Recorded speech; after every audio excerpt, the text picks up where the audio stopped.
মাত্র সংবিধান চায় না, সে টাটকা একটা রাজাকারের বাচ্চা। যেই বলবে একবারে স্পষ্ট হিসাব, চোখে চোখ রেখে বলে দেব, ওর বাপে ৭২-এর সংবিধান বানায়নি, ৭২-এর সংবিধান বানাইছে মুক্তিযোদ্ধারা।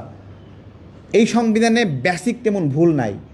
এই সংবিধানের সঙ্গে বিভিন্ন স্টেপ বাই স্টেপ বিভিন্ন সংযোজনী যুক্ত করে করে এই সংবিধানের মান ক্ষুণ্ণ করা হয়েছে।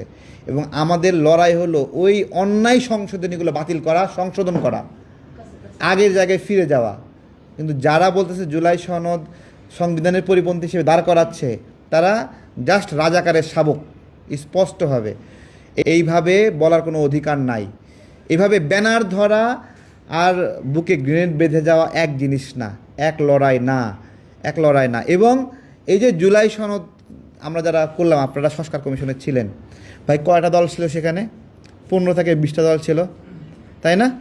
এর মধ্যে 3 থেকে 4টা দল বাদে বাকি দলগুলোর কেউ এমপি হয়নি।